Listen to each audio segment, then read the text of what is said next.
back to another episode of After Further Review. We made it to the second one. We made it to the second one, and we are live for the first time. On YouTube. Isn't that great? It's crazy. Welcome back to everybody. I am one of your hosts, Landon Pats. My other host, Tye Gensler. How's it going, Ty? Hey, I'm doing good. You know, we've had a crazy 2 weeks, and we started off the episode. I know I started off with a specific team, and I fortunately heard and saw the reviews, so I just honestly want to start off hot and just Notre Dame still sucks.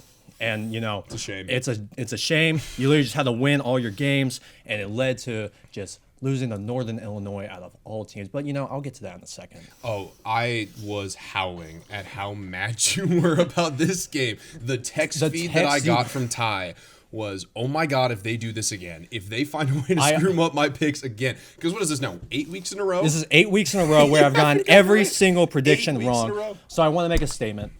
Unless they make the playoffs, after further review, or at least myself, will not be talking about the Fighting Irish. They can keep themselves up in South Bend. But they don't deserve my talk. Outside of Notre Dame, we have a jam-packed show today. We have a lot. Within the first segment, we need to talk about college football. And we got a lot going. We got a new segment that we're going to be debuting for you guys, the 3 Ws for each one of us. That'll be our first and second segments going through that, and some of the games that we're excited about coming up in college football.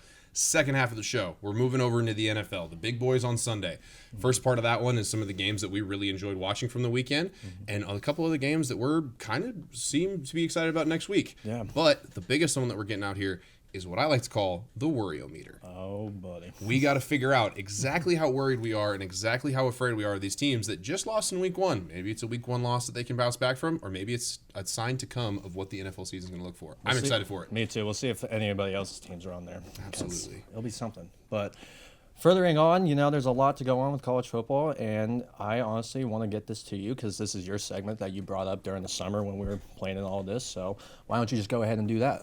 Absolutely. So when we're talking about college football, there is so much to talk about with college football. It is a massive, massive sport with a lot of different teams. And so I figured out what's the best way that we can put these into a smaller, more bite-sized way of eating it. And so I remembered, shout out all my journalism teachers, the W's, who, what, when, where, why, and who cares, right? Who cares? Well, I can't do that many of those because we don't have much time. So we went down to 3. We're at 3. We got the 3 W's on there. Bridget, if you don't mind pulling up the graphic for me, shout out our TD. We're breaking the fourth wall. I have our 3 W's here. We have our who, Nico Iamaleava. I can't say it correctly. I'm going to keep trying to pronounce his name correctly. The where in Ann Arbor, Michigan, where they got shellacked. And the what is nothing has changed in Boulder. Let's go ahead and start with Nico. I think he has a real chance to win the Heisman this year. He really does. And there's going to be another player that I'll mention on my who side that I think has a really good chance. But he's honestly, I haven't been able to really keep touch with Tennessee football. This is going to be more of your side. But Tennessee is looking real good. And how can you not like Rocky Top of all places to go? It's literally the stadium pulse on that is just wild. Shout out NCAA 25, by the way. But, Tennessee is always going to be that competitive SEC matchup. And it's always going to be one of those games where you circle on the schedule, especially with those lower teams like a Mississippi State, Vandy, et cetera. You can go on. But he's looking really good. I'm going to tell you right now, in the 2025 draft, technically, I guess. I guess not, because it'll be the one after that, 26. The year that he's eligible is not this year, the year after he will be. He will be the first overall pick. I'm going to stamp it right now. He has the NFL body. He is 6'6", 220 right now. He is an absolute rocket of an arm. He's a great leader from everything inside Tennessee.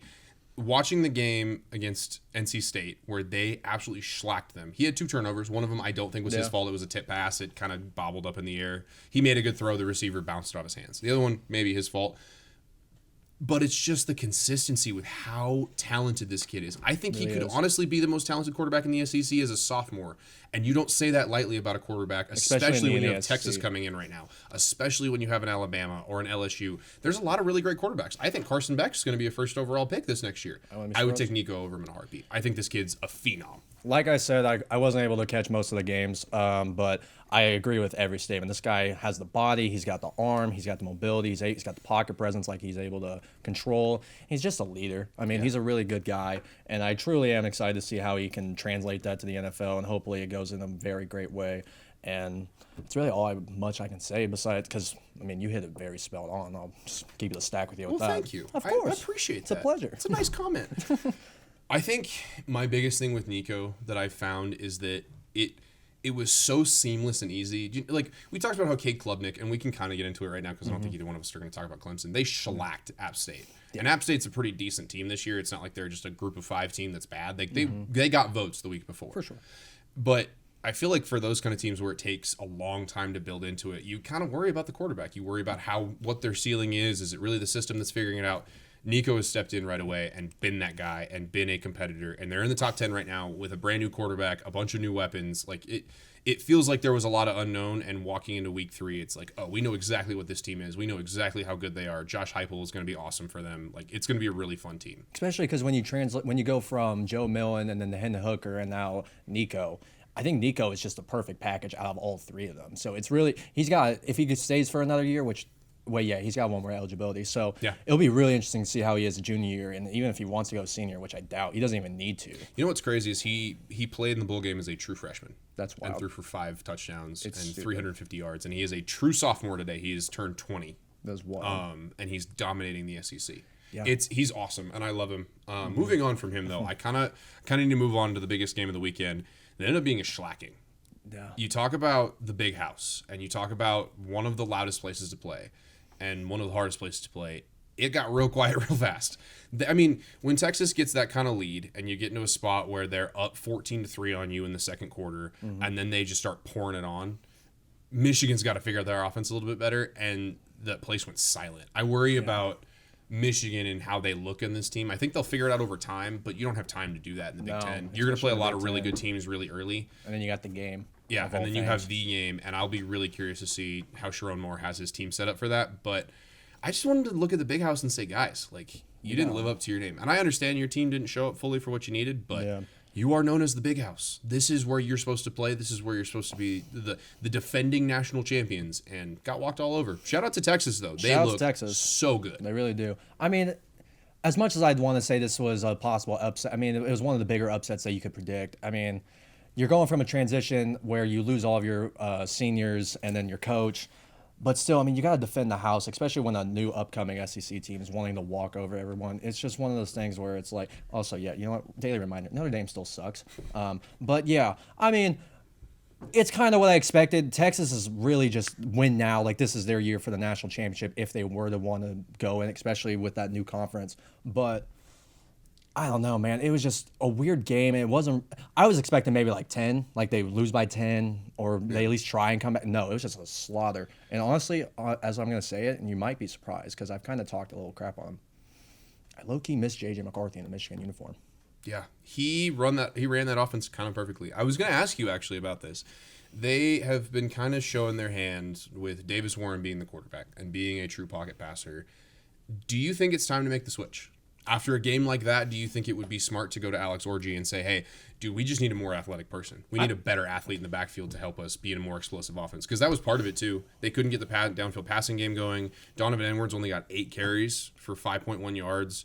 Their run game was fine. But when you look at the receivers on there, you had Colston Loveland, a freak tight end, who I really, really like. But outside of him, it was one running back that got a few carries in there, and a lot of, like, one catch for 20 yards, one catch for 7 yards, one catch for 2 yards. You're not going to win a football game like that. You kind of need that dynamic playmaker. I honestly wanted to go into that because going into that last year in the playoffs, you know, you had Coach Harbaugh really hyping up Alex Orji, saying that he is the same, if not better, than Jalen Milroe, who they went up against. And that's a huge statement to say, especially with the run Milroe had and he's having right now. And so for him to have that much confidence and have that much feedback from the coaches and the staff, like, oh yeah, you know, we lost everyone, but we have Alex Orji, he's going to be the future. And then just to sit him, I think that, one, is stupid. Yeah. And two, that just hurts the confidence that he had going into that season. Whether you think he's ready or not, he's definitely a lot more talented than that starting quarterback. And I think you got to consider now, especially with the run Michigan's having, and you're going to go into better competition because we're just a non-conference, right? We haven't even gone into conference as we speak. You got to start Alex Orji at some point. I don't care what, at least develop the guy. Yeah. At least get him that time he needs. And now, to my favorite part. Oh, my gosh. The one, the only, Deion Sanders in Colorado. Good old Boulder. Nothing has changed. It's the same team. It's the same thing. And it was lovely. I watched the Nebraska game, and shout out my guys at DNVR. Shout out all the people that gave me a great internship. Honestly, shout out Nebraska. I'll shout out them too, but I had to sit there and listen to the DNVR Buffs podcast talk about how great this team was, how phenomenal they were, the amount of talent, how they're just going to run through the Big 12. You are the same team you were last year, and everybody's laughing at you just like they did last year. It makes me so happy. You have Shedeur Sanders there. He's a good quarterback. You have probably the best non-quarterback in the college football with Travis Hunter. You have nothing else. Your defense got walked over. Your offensive line is still the worst in college football. You are the exact same setup. And I don't know. Maybe we should start worrying about if Deion's going to leave here soon. Maybe there's a reason he hasn't been high school recruiting. I was about to get on to that because I'm not going to be original here saying this is my own thing. I've seen multiple reports. People think the same thing. Yeah. Deion's just here just to get Shedeur and Shiloh drafted and Travis. Yep. And then it's going to be he's gone. And everybody's saying, oh, well, that's certainly not going to happen. Why isn't he recruiting then? Yeah. Why isn't he setting up the high school setup? My thing is, when it comes to it, it's as a father figure and a dad, you are the smartest genius I've ever thought of. Like, that is from Shedeur going from Jacksonville State to now being possibly a first-round pick. Genius. Absolute cinema right there. I'll say that. But as a coach who put Colorado in debt to just assign the guy and then say, we're going to bring a new program in and we're going to bring national championships. We're going to bring these 5 stars and bring my luggage and it's all Louis. Also, you know what? Another reminder, Notre Dame still sucks. And so when we're going into it, as a father figure, smartest human being. But when it comes to a program and building it up and everything you hyped up and you gave the city a chance to maybe give something, even a Big 12 championship, then you really just did a big old middle finger and just said, nah, I only care about my son, my kids. Yeah. And so at that point, I don't have respect for that. No, and I think right now, as they look to the future, I think it's going to get a lot worse before it gets better. Yeah. Dude, I legitimately am very excited for the Rocky Mountain Showdown when they play Colorado State, and I think that they're in some serious trouble. That's the first time that rivalry game has ever been played at a home stadium. It's always been played at the Broncos Stadium at Mile High, and it's the first one in Colorado State. It's going to be electric, and Colorado State's going to play. It's going to be a close one. I'm going to call it. It's going to be Colorado's not ranked, are they? I'm assuming not. No. You can still call that an upset, especially with Travis, depending on it.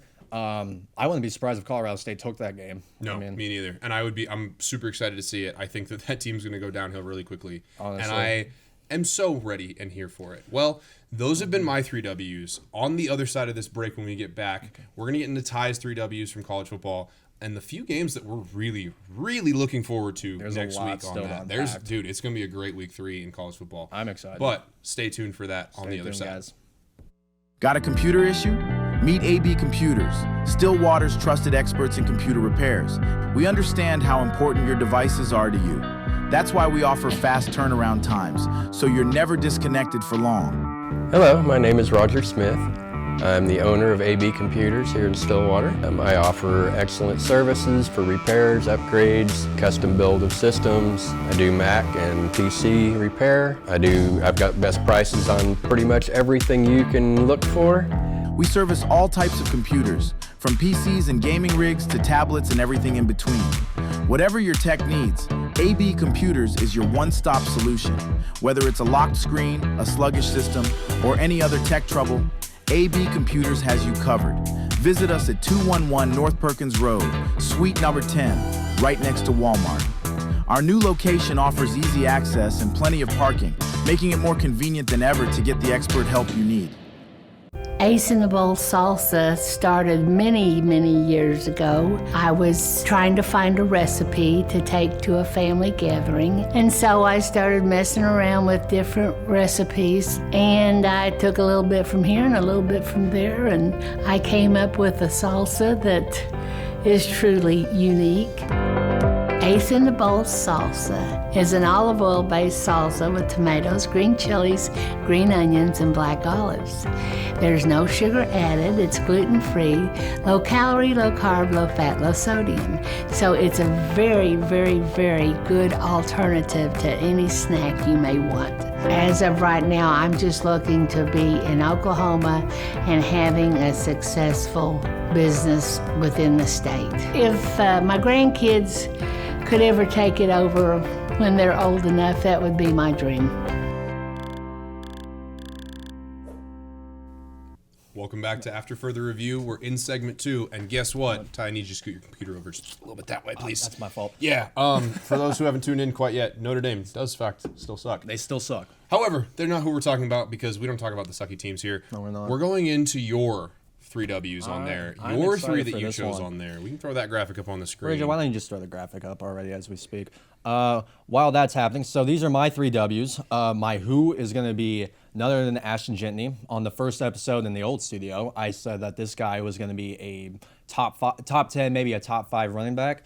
For my what is going to be Auburn. I guess I just skipped it because I don't even care because I just see a stupid fighting Irish man on my screen.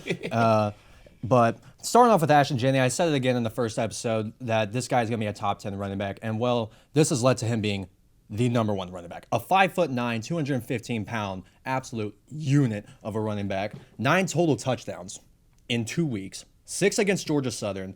And everyone was like, well, we'll see how Oregon is. He had 3. 3 total touchdowns against Oregon, 192 yards. And he's on pace to break Barry Sanders' historic rushing record. And is on pace also for 50 touchdowns. That's if he keeps his same consistency. I doubt that's the case, but I mean, granted, Barry Sanders also had 11 games. Ashton Jentney has a chance to have 14, so he obviously has the edge.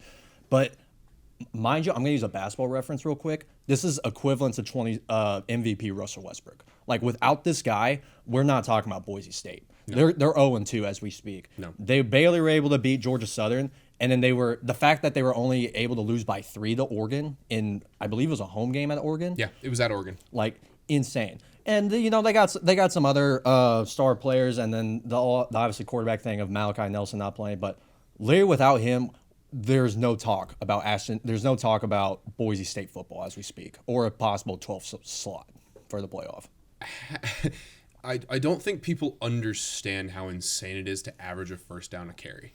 Yeah. I don't think we're ever gonna actually see that. I don't foresee him keeping that kind of pace up. I think he's phenomenal, and I think he'll be the first running back taken next year. But it blows my mind that he's gone through 2 games, one of which was against a very proven top 5 team in the nation. For sure. I mean, we have our questions about Oregon, but walking into the season, you're saying, okay, this is a talented enough team to do that, and he's torn them up. He was so good, and he's so elusive, and he's powerful too. You think about him as an elusive back that runs away from people, and then he'll lower the shoulder on somebody, and it's like, golly, you're also that. He's so elusive. He can put his shoulder down and truck and run through a guy's face. He's very patient. Do you know who it reminds me of in college? Who? Saquon Barkley.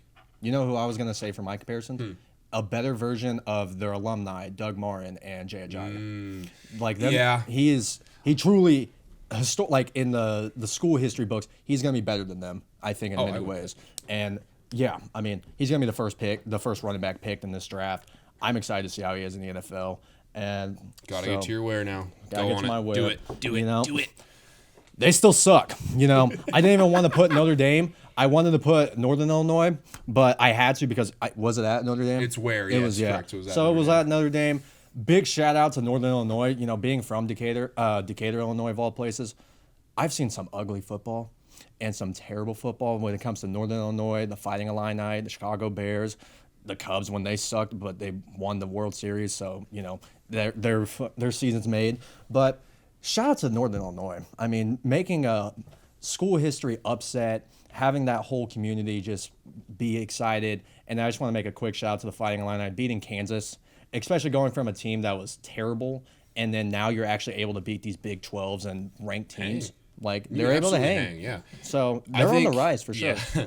I have to laugh about Notre Dame for so many reasons because, first off, my 2 favorite moments from this entire thing is the post-game interview with the NIU coach. Yeah. That is the most real, raw person I could ever imagine. Did you hear on the pod? It was on Part of My Take of what he did. No. So he went after the game. He talked to the Marcus Freeman and said, "Hey, we appreciate," because they gave him money. Oh yeah, it was they gave Northern $1.9 million. million. They gave him money. They're like, "Hey, we appreciate the money, and we love that we were able to play you guys. We will send you the film, and we'll show you exactly why we won, and so that way other teams in bigger conferences can't do that to you guys. Like he's the most class act coach I think I've ever seen. Those players are in. They're gonna remember that. They for will the go rest to of your war lives. for him. I mean, I have never seen a coach that I was like, yeah, I'll put the pads back on for you, buddy. He was awesome. And then the second thing that I love about them, NIU at their school has dog bones tags for each of the biggest wins in their school's history, and so they showed them adding the one against Notre Dame It's up such there. it's such a cool thing. historical piece. It's such a cool idea. It's such for a small school too for them to do that. Like, no, it's awesome. We don't even do stuff like that. I don't believe. No, I don't think there's. I mean, there's probably commemorative places where you can see the big games, but like the OSU history mark. But it's not like a dog tag. Yeah.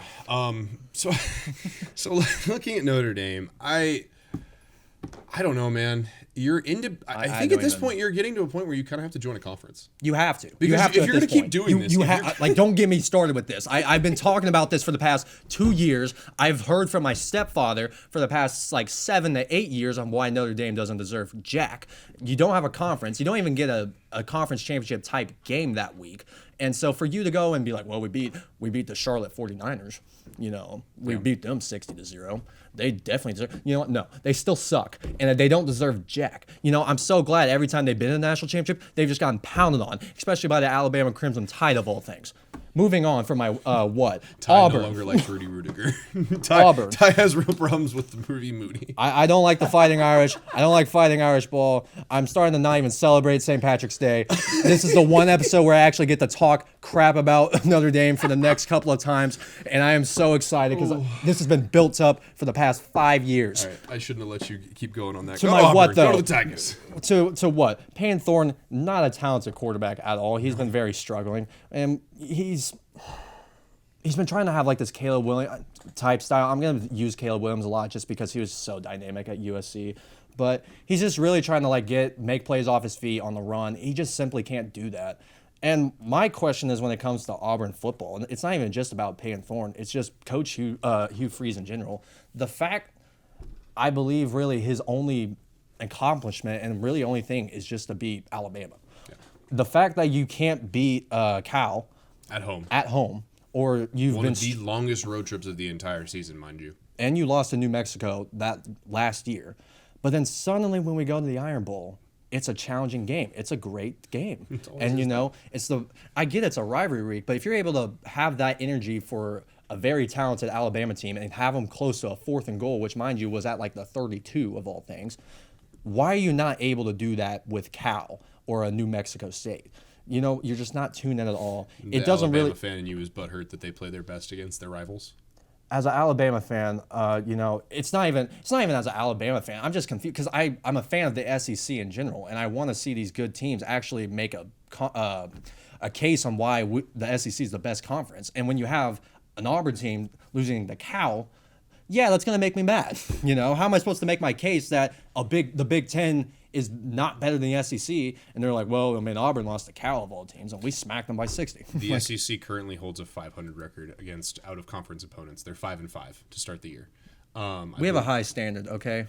Yeah, okay, blah, blah, blah. You guys lost to Cal at home. And I'm not, going to laugh at the SEC. Not you. Don't say you. I'm not saying man. But if we're going to defend fan. the SEC, then we're going to look at all of them. Okay, yeah, fair enough. The funniest part of this game to me is that Jade Knott got hurt and was playing terribly before this. 10 carries for 11 yards. Their best player for California, who was carrying them all of last year to be a bowl-eligible team, did not play well, and they still came into Auburn and won. Fernando Mendoza, for the other team, he's a ballsy quarterback. I liked him a lot. I think he did a good job. I worry about Auburn a lot. I think that they're a type of team that if they got the quarterback position right, they have all the right pieces. Cam Colbin, the freshman, is a freak. They have Keandre Lambert-Smith is a good player. Like, they have a lot of good, talented outside receivers. Mm-hmm. You can't have a quarterback that goes 14 for 27 and throws 4 picks. It's just not going to work. I mean, I'm not even going to like throw him under the bus and say it was all on him because it's a team sport, but you really can't throw 4 interceptions and expect to win a game. You can't have that many turnovers. And you know the prime example of that, actually? The game that we watched here at Oklahoma State. Yeah. Arkansas, I know you got to cover that game, which was awesome. Shout out to our boy Ty Gensler for being on the sideline. Go check out his package on O'Calley TV. That later was like a fever dream. Yeah, I bet. I'll keep it a stack with you on was that. An insane game. But the great. only reason that Oklahoma State won and the only reason that they have any sort of advantage in the box score was turnovers. Yeah. If you don't turn the ball over, if you do your job and don't turn the ball over as a quarterback, a punt returner, a running back, your team has such a better chance of winning. I would even say like the important factor was that fan base. I'm not even trying to be biased here, but that was probably the loudest I heard Boone Pickens since Bedlam, and it was a Bedlam type atmosphere. Yeah, it was really weird to think about and just to experience that. Shout out to all of the OSU alumni and Cowboys that showed up for that game. Yeah, that was truly rocking, and it was a great atmosphere. Hey, and we understood the assignment. We striped the field correctly. Maybe not the student section as much, but everywhere else was striped. I was really interested to see how the striping was gonna go, because we haven't done that in years. Yeah, and you know what's also crazy from the fan perspective for me, there was nowhere to sit. No, we were standing the whole time, and it was sold out, and there was so many fans from there. The Arkansas fans showed up well. Shout out to buddy Steve Spears, but tough loss for you, my guy. That was a tough one. Enjoy that one going back to Little Rock. It's all yours. See you, man. Anywho, we got some games that we got to get into that we're looking forward to on the next season. Or not the next season. Excuse me. Jeez Louise. We're still in the year 2024. Yeah. Next week, we have the college football slate coming out. There's going to be some really interesting matchups this next week. I think I'm going to let you kind of take it away, take what you think out of there, but there's some good ones. Games of the week, I got K-State at Arizona, just high-key Big 12 matchup. Really is going to be a test to see if K-State's able to hang in there and maybe even try and gift to the Big 12 championship. Moving forward, we got a rivalry one. We got Oregon at Oregon State. How can you not like the Ducks versus the Beavers? Oh, that's going to be a good one. And then to wrap it up, for the other games, we got Alabama at Wisconsin. Really good non-conference game. I believe it's at Wisconsin. It is at Wisconsin. It's at Wisconsin, so it's going to be a really electrifying stadium, especially if they get the jump around going right.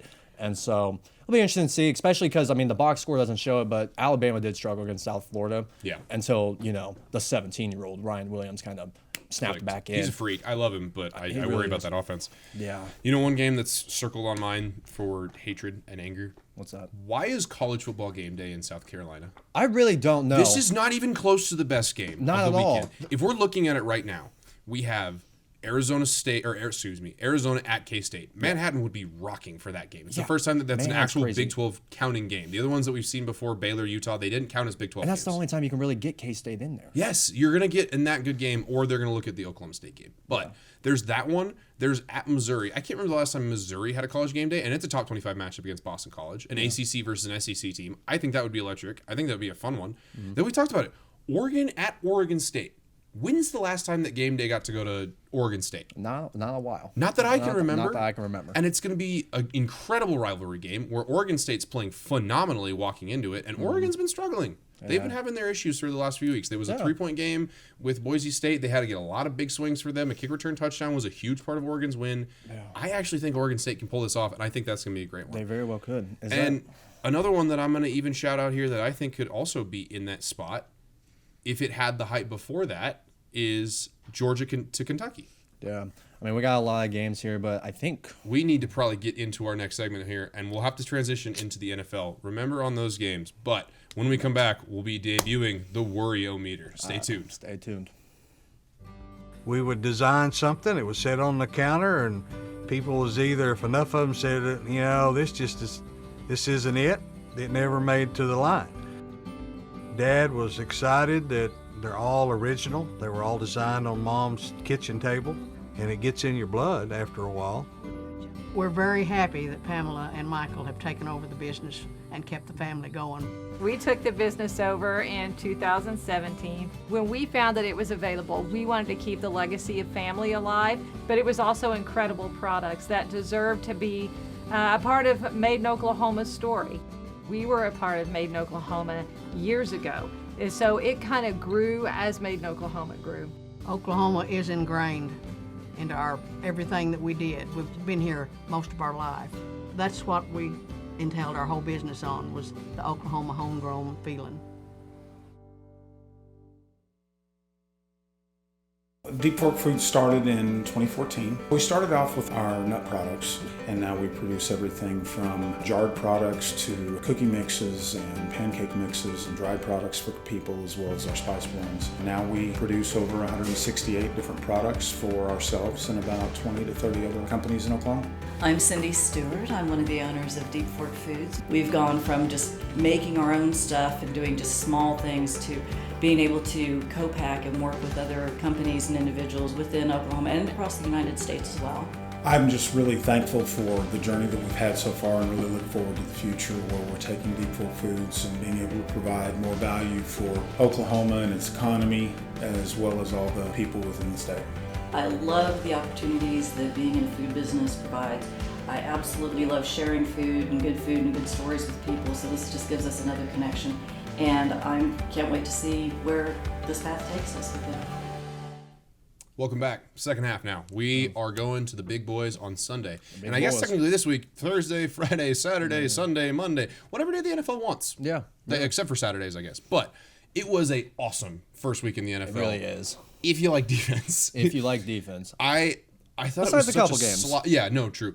I thought it was such a sloppy week from quarterbacks, NFL offenses. I thought it was to even turf fields. Yeah, it was a weird starting week. Like I saw, it was I think it was like the Raiders Raiders field was not finished. The Brazil stadium was really bad. Yeah. Watching that on a Friday night was rough. But we got a few games that we got to go over here. We'll recap them real quick. We're just kind of going to spitball them real quick. We got Colts versus Texans. My fault. AR-15 is back. And a freak. But there's still some questions about accuracy. Stroud still looks really good. Diggs makes it even look better, especially with Tank Dell and all that.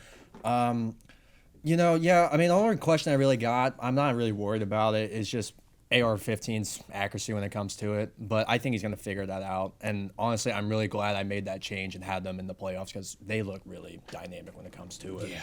So I think Anthony Richardson is the most athletic freak in the NFL right now. Really is. Can we just appreciate for the fact that dude made two of the greatest NFL throws I think I've probably ever seen in the week one game, and also is one of the fastest guys out there at 6'5", 240. Yeah, he put that baby. He's insane. He put that baby on a rope. It was crazy. The one throw that he made specifically, and I bet everybody has seen it at this point, but the throw that he made where he's stumbling backwards, no platform, off balance, and he just kind of leans back and throws a 75-yard strike to Alec like on Pierce. pressure too. If that guy ever figures out accuracy to get even up to like 60%, I'm not saying you need to be CJ Stroud where you're living in the 67, 68%. Dude, if you get 60% completion percentage with that guy, he's going to be a problem. Yeah. He's going to be a better version of Cam Newton. He's a more athletic, bigger, has a better arm. Cam Newton. That's all I can let you say, just Cam Newton. Yeah, and that dude won an MVP. So how upset are we really going to be? I get he went 9 for 19. I've never been more. I'm not worried about. And the other thing too is he's playing kind of like a rookie. He got 2 starts last year. Yeah, and then he got an entire season-ending injury where he had a shoulder issue. I think if this dude stays healthy and he plays well, and he plays for them, that offense is going to be so much fun to watch. It really is. If he's going to be taking 80-yard shots in the air, just they're with going to the be confidence is crazy. Yeah. And I loved them, but they still lost the game because the team on the other side is really good. That Texans team is nasty. Adding Joe Mixon was a really nice addition for them. It really was. I didn't even think about Mixon going into that game. We unfortunately got to move on, though. Rams versus Lions. It's sad that I even have to say that we are right because no one should even doubted the man. But Cooper Kupp is so good. He's so back. He's so back. Jameson Williams, he was also looking really good. And especially because you have him for a full season now, and not just because of the gambling thing. Love the running game. Love the counter schemes. I told you, if you really love the talent and stuff, you go with the Houston offense. But if you really love the technicality and the counters and the way the offensive lineman moves, you pick the Lions as your favorite team to watch for offense. It is so satisfying. What a great game we got for Sunday Night Football. And what's crazy is that, and one thing I want to even add, they won in a dominant overtime fashion, and Amon-Ra St. Brown only had 3 receptions. Yeah.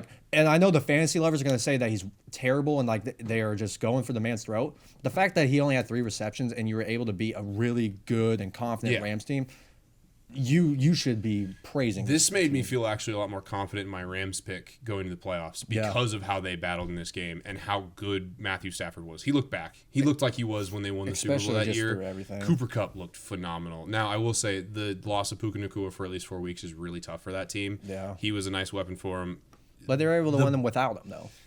Dude, the craziest thing to me, the identity of this Detroit Lions team is crazy. I love it. I love watching a team that can run down your throat and be the problem. The entire overtime, it was, we're going to pound it down your throat.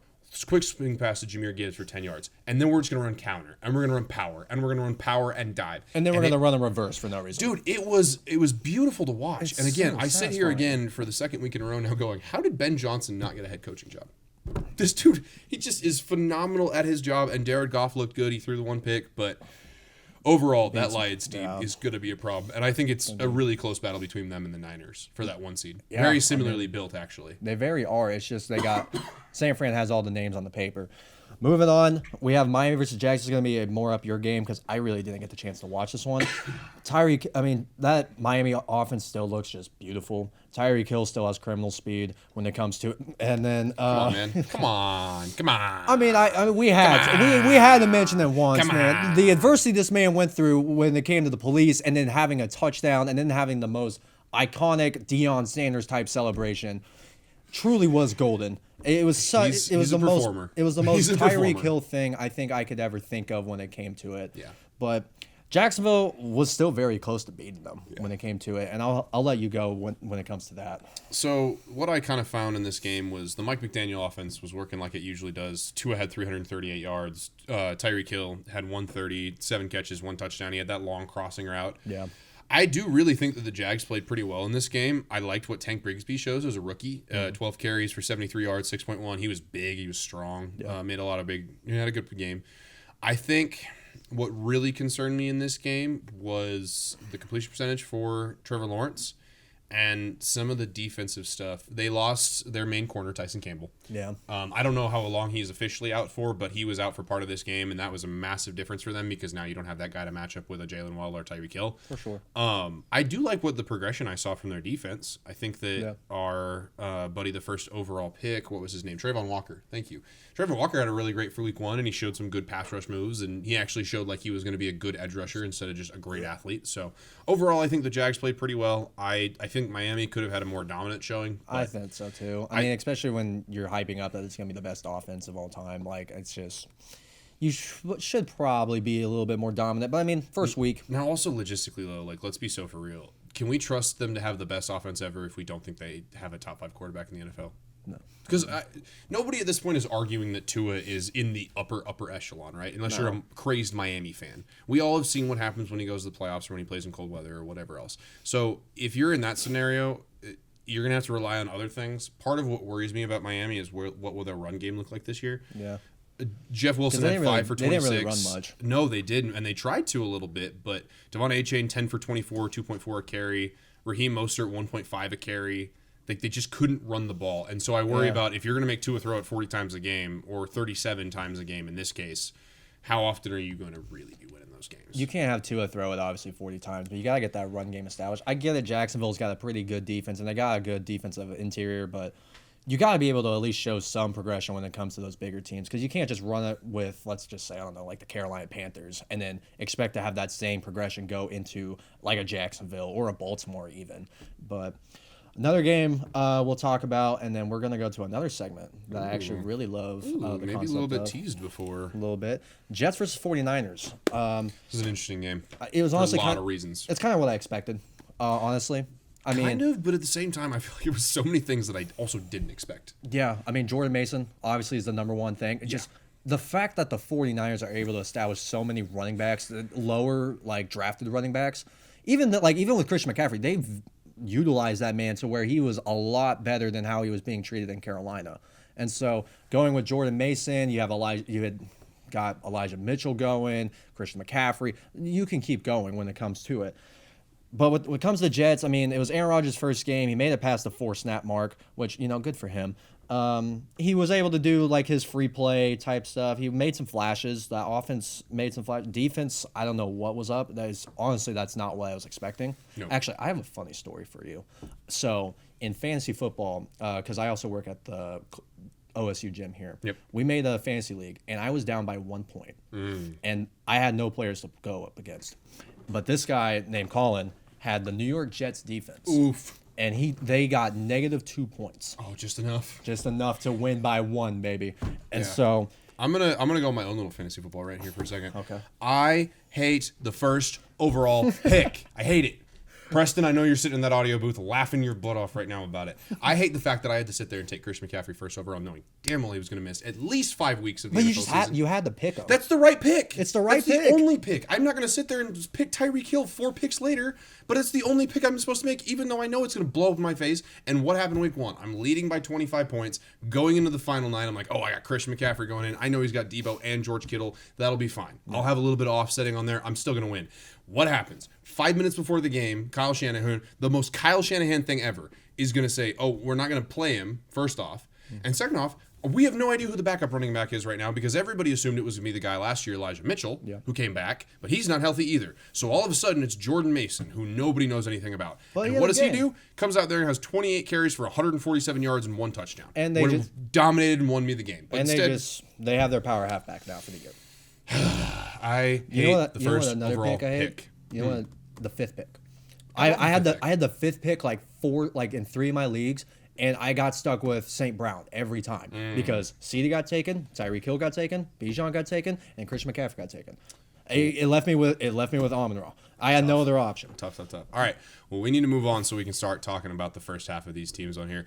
We have devised with our group here a little scale called the Worry-O-Meter. For all of the 10 teams, we kept out some of the teams that we obviously knew were going to be bad and we didn't have a whole lot of expectations for. But like the Panthers. For these 10 teams, we decided to go on what we called the Worry-O-Meter. From one end of it of we're not worried at all, you lost, it's okay, you'll bounce back, to oh my God, your season might be over after week 1. So let's go ahead and pull up that first graphic on that one and see what we did for the bottom half of the Worry-O-Meter with the teams on there. See how they ended up looking.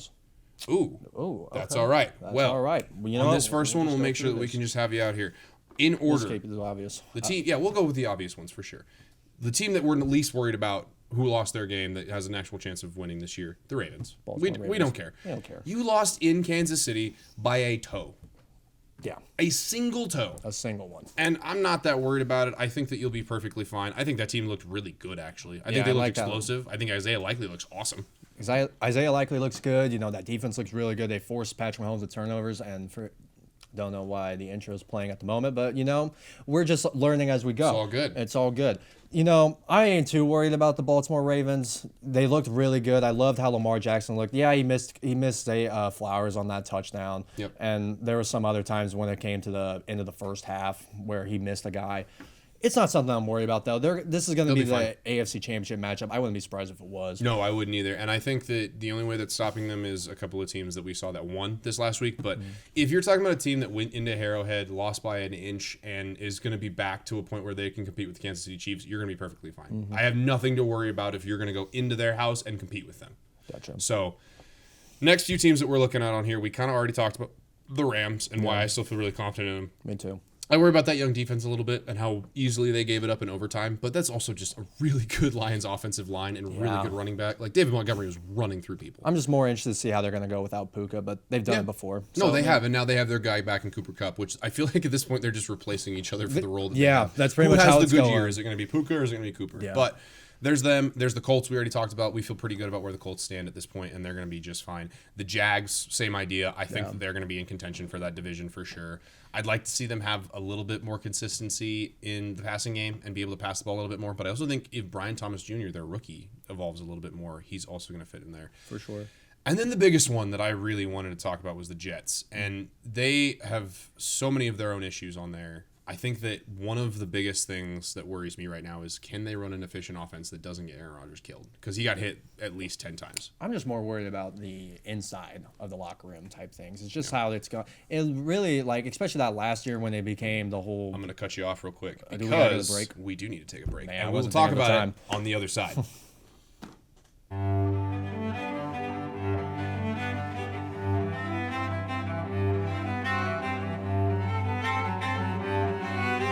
My name's Dennis Abernathy. Lived here since 1968, and I consider myself one of Stillwater's oldest original family jewelers. Here at Dennis the Jeweler, we're more about personal service. My father always told me that anybody can sell the jewelry, and what we're doing is completely different, learning to do the repair work. That is one thing that will keep your business alive, because anybody can sell it, but not anybody can fix it. To me, jewelry is very, very personal. Every piece of jewelry has its own story, and I get to hear hundreds of stories from my clients, which I love to hear. There's always a story with it. I mean, you buy a piece of jewelry for a show of appreciation, a sign of love. There are a lot of different aspects for jewelry when you purchase it. My wife lived east of here, about 35, 40 miles, something like that, over at Lamont. I was dating her from over at Alba when we were going to college. I knew about the well then. It was a great well. It was great water. I'd stop there, stick my head under it, wake up, drive on home, that kind of thing. And people talked about bottling this water. And so that's why I started thinking about doing that. And so in 2003, the property come up for sale. And so we started working on that, had the opportunity to buy it. The hopes are when folks drink our water is that they'll drink it for a few days and find out the difference. They'll start feeling better because there's been no chemical in our water. There's a list of good things that we have. We don't have any bad things in it. This company means a lot to me because I guess we started it from scratch. And to be able to have it where it's at today, I don't see this as the end at all. I see the future of Divine Water as being worldwide, which will bring outside dollars into the state. It means a lot to me because I started it, I guess, and our family started it. Welcome back. Final segment. We're in the fourth quarter, Ty. Time to dial it in. Time to put those fours up in the air. Fours up, baby. Let's go. Let's get right back into the Wario meter. If we can on there, shout out our TD Bridget up there who is working through some very rough graphics that we've made on there. She's just if a hard we can we general. throw that final graphic up on the screen, please? See if that guy works for us. If we it have doesn't, the it's full all word. good. Yeah, we'll see if we can get through there. We can still just explain it to you as well. But I don't believe it is. That's okay. That's fine. On our final half of this, we were talking about the Jets a little bit and how they have their own issues and their own kind of problems. I think one of the biggest things to me is that their defensive line doesn't look the same. No. They have a lot of their own issues and stuff right now that are going on. I think if we're really going to sum them up in one way, it's if that defense isn't good enough, they're not going to be as good. No. And that was what my whole basis was on trying to put them in the playoffs and think that they could be a playoff team, was that defense was going to be top 5. And if they can't play like that, then there's no point. It'll be interesting to see how they go up because I'm not sure. They're not playing the Bills this week. That's the Dolphins. But, I mean, just whenever they get into that divisional play, just how they're able to stack up against, especially with the Bills and how their defense has been through the years, and then Miami with their explosive offense, they're going to get challenged a lot this year. So it'll be interesting to see. Another team we got is the Green Bay Packers. They're a little farther down the list because of obviously the Jordan Love injury. Yeah. I think that's a big one. And dude, if you have watched Malik Willis play offense and be an NFL quarterback, if you even saw that you'd last think he play, goes to the University of Notre Dame for how bad he is at throwing a football. You know because what? remember, guys, ladies and gentlemen, Notre Dame still sucks. They still suck. But I think that it's gonna be bad for a while. I think Malik Willis is such a project and such a backup quarterback that they're gonna struggle until Jordan Love comes back. Luckily for them, he does come back during the regular season. It's the other thing that really worries me is about, and obviously it was a game in Brazil. There was a lot of outside factors to that, but Jordan Love did not look good in that first game. Not really. He did not have. He had the 4th worst He had some QBR in the flashes. NFL, and yeah, he did. And there was a lot of other factors outside of that. But I get really worried about that team, especially because those out of country games usually they are not the best to watch, just quality wise, because usually the players are going through different time zones, are able to have to go through different types of security. Whole another stadium, whole another location, just a lot of things. So it's not like something I'm too worried about. When it comes to Malik Willis, he's got the best roster than he had with Tennessee. And if I were to have to put him with a guy to trust him to give him in the best spot until Jordan Love comes back, it'd be Matt LaFleur, honestly, with that offensive mastermind. So that's true. It'll be just next man up. They'll be prepared. It'll be interesting to see how he is. But yeah, I mean, I can't argue more about that. He's just always been a project quarterback, even like leaving college. So we knew this was going to go into it. But now these two teams that are coming up, both birds, I had such a hard time because I flipped them back and forth the entire time. And we were debating on that too. We were talking about it the whole week when we were making this graphic. The Falcons, I'm going to put them ahead, and I feel a little tiny bit better about, only because of the defensive talent. And I think that they're going to be okay on offense. But oh my God, that week 1 was bad. That was really. If I was really going to be scared about a team and how bad their offense was, it was the new led Kirk Cousins offense, because it actually looks like it took a step back from Desmond Ridder. They had one offensive touchdown, and that was to Kyle Pitts. Shout out to, I don't know what our information was wrong. We had said at one point that Kyle Pitts was. So for context, we were thinking of a story, like we were thinking of ideas when it came to the show, and I got a tweet Twitter account, and it was a verified ESPN account. It was a verified ESPN we checked, reporter. and it was that Kyle Pitts was out for the entire year due to a torn ACL. Yeah. So then you would understand why we're in complete shock when the first thing we see is a Kyle Pitts touchdown. We're looking on the screen. It's like, oh wait, he's out there. Wait, what's going on here? Yeah, he's Enough back. said that he barely scored last year, so that was already a shock to us. Hey, so, he's already gotten a touchdown already. I think that the team is talented. I worry about if they're going to be back in the same spot they were before. But I mean, maybe that's why they drafted Michael Penix. I hate to say it, but I mean, that was just rough to watch. I think there's a lot that could be done. That outside of that can really, really help him improve. And I think that Kirk needs a little bit of time back from his injury. I think both him and Aaron, coming off the same injury, kind of looked like they're older. Kind of looked like it's going to take them a little bit more time to get back to it. I ain't worried about the defense. It's just offense. No, yeah, and I worry a bit about more where that offense goes from. But the reason we feel like we're a little bit more worried about the Cardinals is, I mean, that defense doesn't look good. No. But also I worry about the offensive play calling. Marvin Harrison had 1 catch for 3 yards on 3 targets. And you got to give him the ball. You spent a I know number he's a 3 humble guy, overall but pick. you got to give him the ball. He's the best receiver that you have on your team. Bar none, he will be the best reason that your team wins games. So not giving him the ball, especially when he got open multiple times. Yeah. They were not double teaming him yet. He still has the same treatment as most rookies do. Kyler, I'm telling you, he's going to be your best friend. You got to use him. And he looked electric. Shout out Kyler. Sure. He looked awesome during this game. He looked super, super electric. He kept him in the game. I worry about the offensive play calling, and I worry about how bad that defense looked. And I get they were going against Josh Allen, but oh my God, they got ran over. Yeah. I'm going to add a little bit more to the Cardinals, not even just with this season, just kind of like their future. I mean, it's a really weird, because you had the best roster when it came to Kyler and D-Hop. And so now we're going into this Kyler, Marvin Harrison. But when is the time when they're going to want to win now? Because they don't have the roster to win now, and you have a really hard division to begin with. So when it comes to Kyler and Marvin, when are you going to decide? Are you going to try and pull a Carolina and start trading all your picks for old star receivers? Or are you going to try and still build through the draft? Because you don't have much time left with Kyler before he's going to want out. I mean, I'm just going to start with that. Or where he starts losing his athleticism because of the type of quarterback he is. Yeah. I don't think he's the type where it's like, oh, you're going to play 15, 16 years in the NFL. I think he's going to have a really good 8 years in the NFL because of how he plays and his style. And he really just gives it his all. And I think he's got an okay receiving core right now. I really like Trey McBride, their tight end. I like Maserati Marv, but you got to get those guys the ball. You got to give them the ball. The two teams that I will say I am most worried about, and I warned everybody. I warned everybody going into week 1, and everybody will say, oh, it's the same old Joe Burrow from how he usually does the first month of the season. He's always awful to start the year, and then he figures it out. Guys, it looks different. It's not like Joe Burrow in the previous years where he's missing deep shots, where he's missing these throws, and the offense just doesn't look on time and on sync. How do we make it okay for a quarterback to be terrible for a month?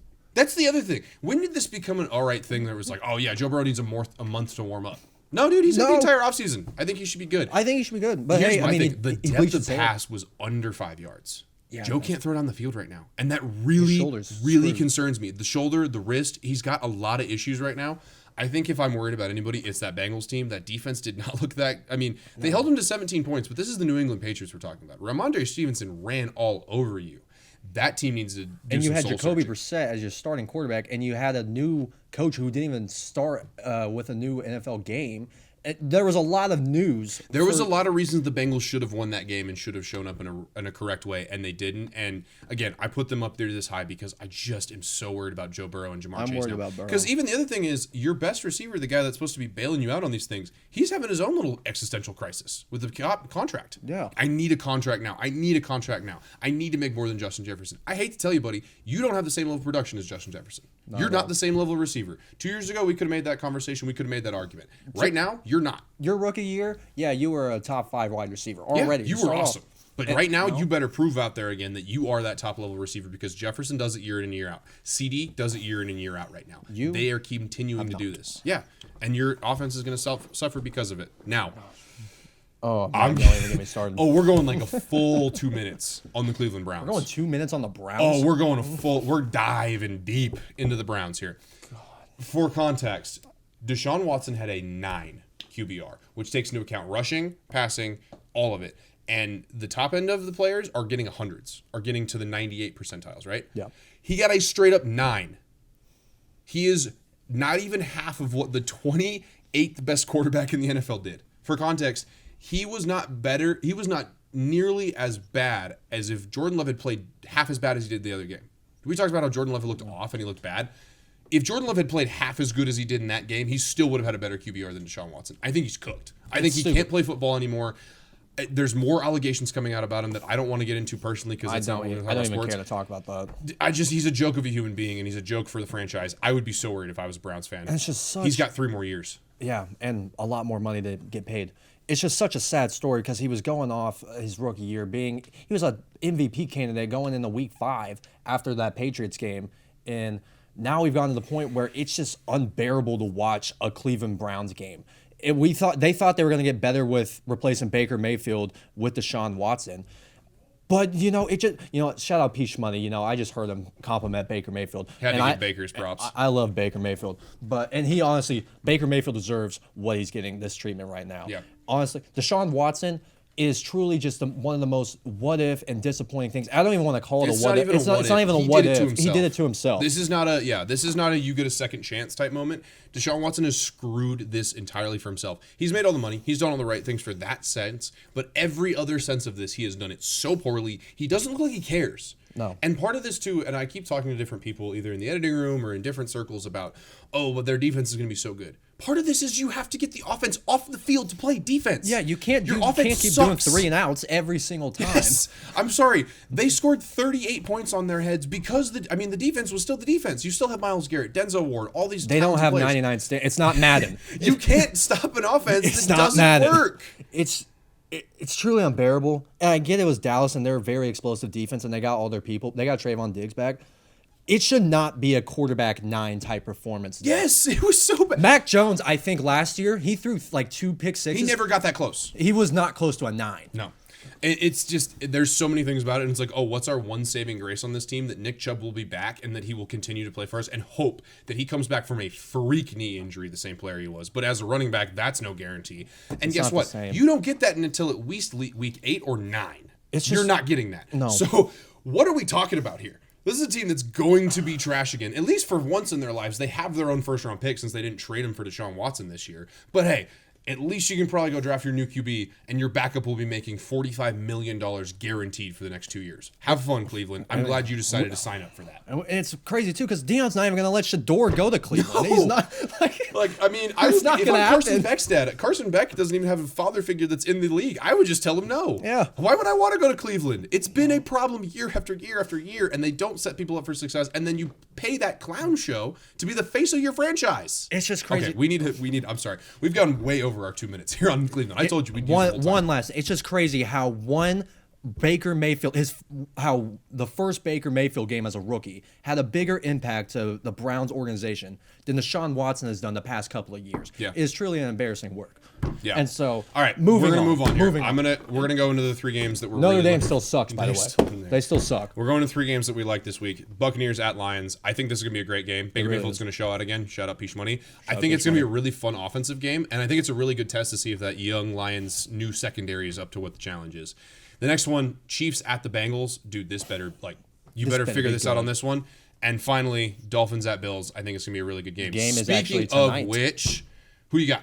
Real quick. I got Dolphins, man. I think they're going to expose the Bills defense. I'm going to get Dolphins by 10. Give me Buffalo to win. Josh Allen is a freak of nature. And that's going to do it for our show this evening. Thank you so much for watching. After further review, make sure that you go have fun with your friends tonight, but do it responsibly. You know what? Call the parents, too. Call they the miss parents. you. Tell them you love them. And hey, we'll see you next time. Shout out Payne Little. Are staple to Oklahoma. In fact, many of our native pecans come from trees that are older than Oklahoma statehood. My father's the one that got us started into the pecan picking. I was probably 10 or 12 years old, and we started off with one little mechanical picker that you pulled behind a four-wheeler. Then we'd go home at night and we'd clean them on a TV tray. I guess watching my dad work hard when we were young, and people started trusting him and getting more and more groves, we just kept growing.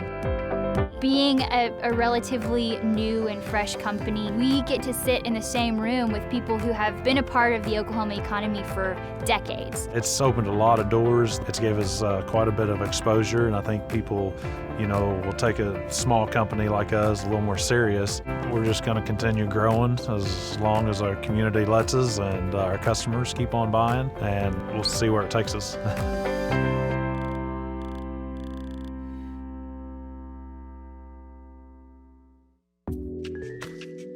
I'm I'm Travis Taylor. I'm the general manager for the Hotel Indigo Tulsa Downtown. I have a real good understanding of the food scene in Tulsa, and I've loved to see the way it's evolved over the years, and I'm glad to be part of it. My name's Kevin Kyle. I'm the executive chef. I started here, the idea was to do something local. Everything that we try to do has Oklahoma products. Tulsa is a big oil boom when we were the oil capital in the early 1900s. How Route 66 put Tulsa on the map. And the menu around that was, well, what would an oil worker take out in their lunchbox? That's how Prospect kind of came from. We never get crazy busy, so we can do a lot of different things with food. And we can do things like wine dinners and have local dinners. We have a private dining room that people can come. I think being at the heart of the old Route 66 has kind of weighed into us getting a lot of different things brought in from different areas of the United States. When I taste something on our menu for the first time, the first thing I go is, that's Tulsa.